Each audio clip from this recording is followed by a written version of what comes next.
New Year's Day mother-in-law gives allowance only to sister-in-law's child. I don't give to others' kids. That's fine, I snapped.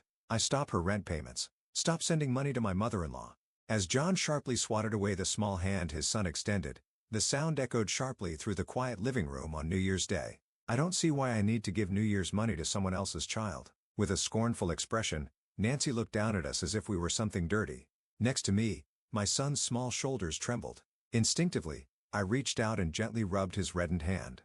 I never wanted him to experience this kind of pain. But in this moment, I lacked the power to protect him or to change our circumstances. Such a cute little grandchild. This year, I've put something extra special in your envelopes. Her sickly sweet words, directed at my sister-in-law's children, felt like shards of ice cutting through the air as my son and I sat unnoticed, as if we didn't exist. Every year on this day, I endure the same treatment. But this year, it hurt more than ever.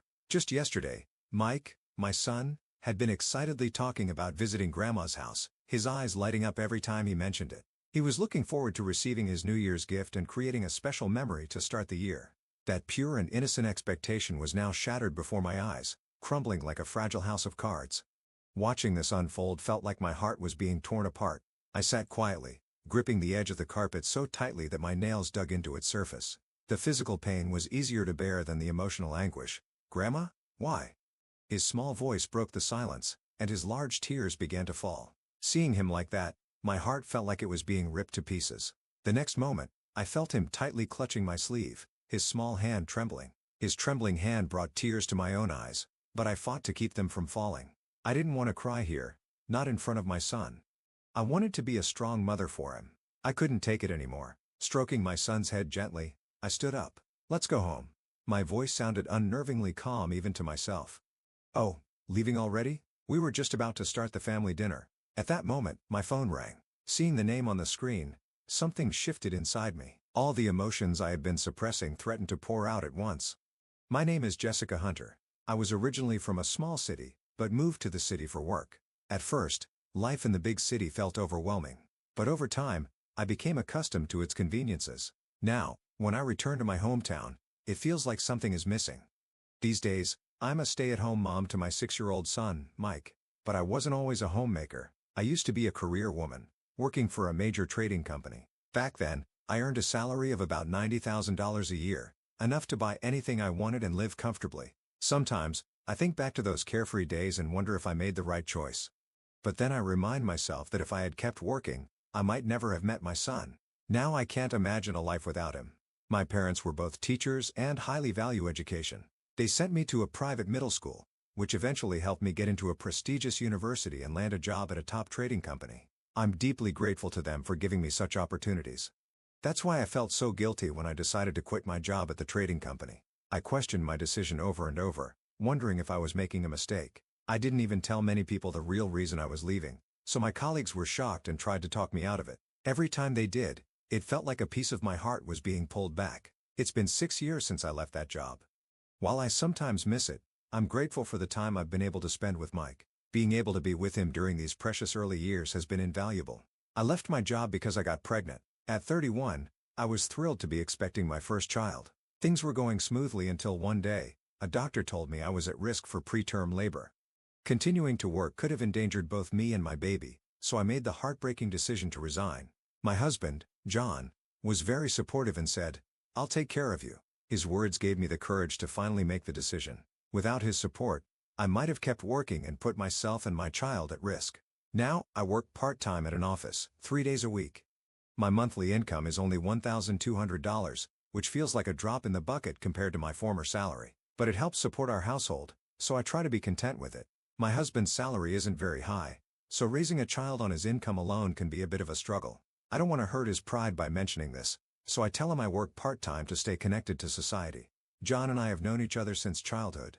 We went to the same elementary school, but lost touch when I started attending a private middle school. We reconnected at our class reunion. At first, I didn't recognize him because his appearance had changed so much, but his kind personality hadn't changed a bit, and it brought back memories of our childhood. To be honest, he wasn't my type physically, but his unwavering devotion eventually won me over, and we started dating. His kindness continued throughout our relationship, and even our friends were envious of how considerate he was. However, things changed after we got married. He became distant and uninvolved in raising Mike. When I told him I was pregnant, he cried tears of joy, but now he barely participates in childcare. People can change so much, it seems.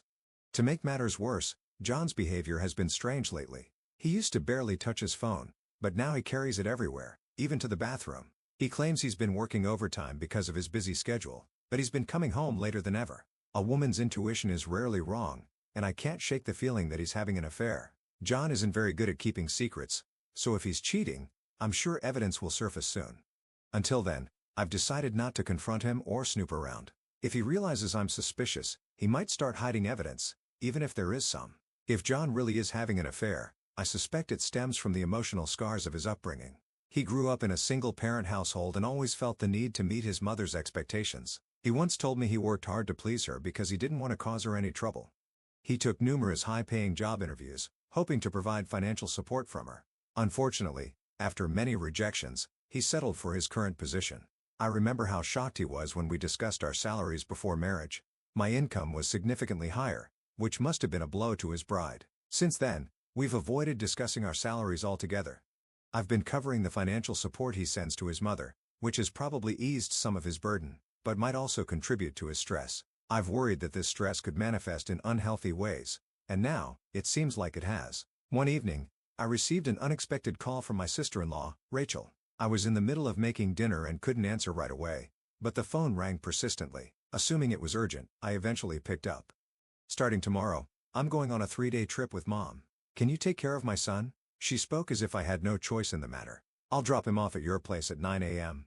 Thanks in advance."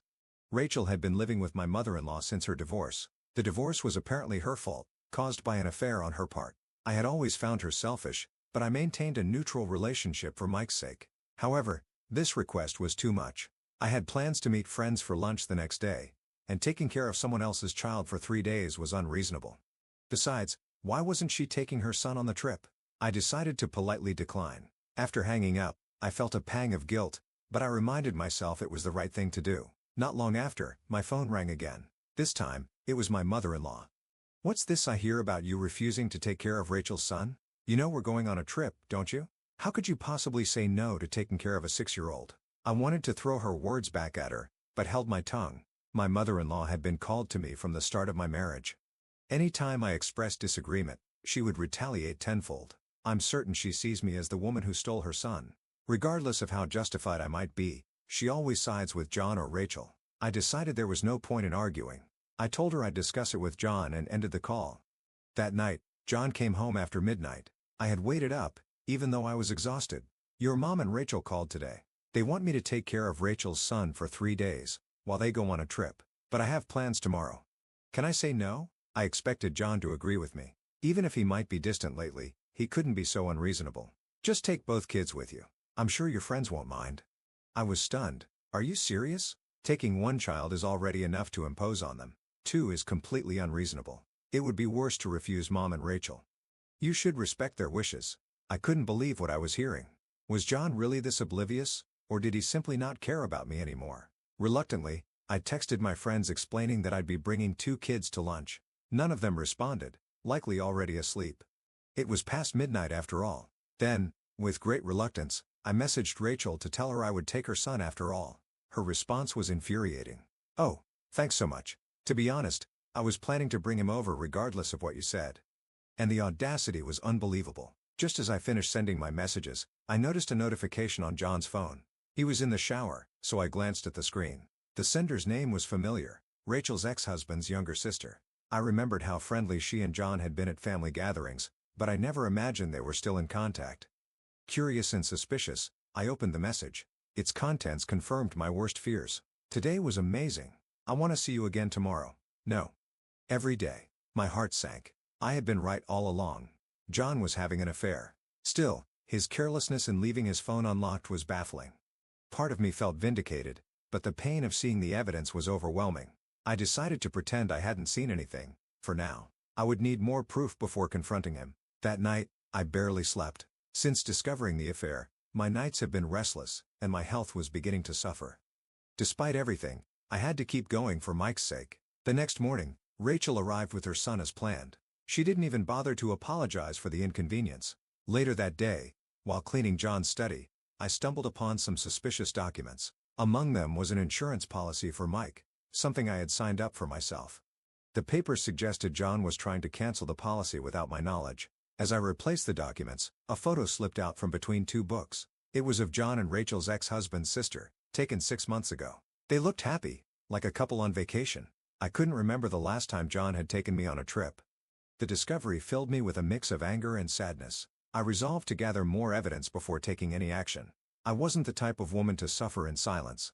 Over the next few weeks, I hired a private investigator to dig deeper into John's affair. What they uncovered was far worse than I had imagined. John had not only been unfaithful, but was already siphoning money from Mike's insurance to fund his mistress. The investigator also found evidence of fraud and embezzlement at his workplace. It was a tangled web of deceit, involving his mistress's father, who was a prominent businessman.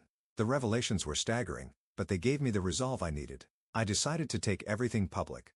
A month later, I found myself standing before a room full of reporters, ready to expose the truth. Would you like me to continue from here? The press conference was packed, the air heavy with anticipation. John, his mistress, her father, and my mother-in-law were all present, their faces tense and pale. Today, I was tasked with revealing everything. This was my moment to expose the years of pain and betrayal I had endured. Thank you all for coming today. My voice trembled slightly as I began, but I quickly composed myself. I recounted the timeline of events, presenting the evidence I had meticulously gathered. Photos, documents, and recordings were displayed for all to see, each piece of evidence more damning than the last.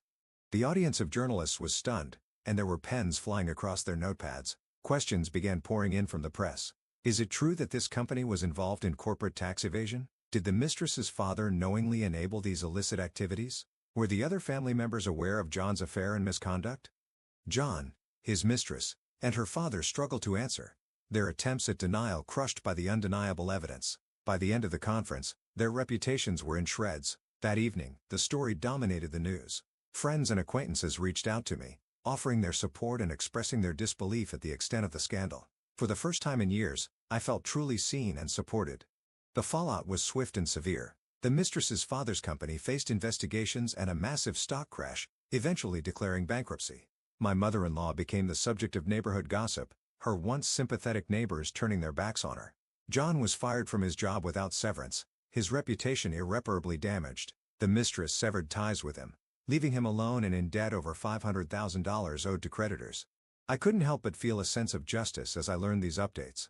Meanwhile, I was rebuilding my life. With the help of my former boss, I secured a position in their consulting department. The work was challenging, but fulfilling, a stark contrast to the isolation I had felt as a housewife under constant scrutiny. Mike adapted beautifully to his new school, his cheerful demeanor a daily source of joy for me. On a sunny spring day, as I watched him walk to school with his new backpack, I felt an overwhelming sense of pride. Despite everything, we were moving forward. Months later, the divorce was finalized. Yang was prohibited from contacting me or Mike. The last image he had of his son was from the entrance ceremony, a bittersweet memory of him, no doubt. Nazy, once the matriarch of her neighborhood, was now a pariah. Rachel, stripped of custody of her son, was reportedly working in unsavory jobs to pay off her debts. As for John's mistress, she disappeared from the public eye, her whereabouts unknown.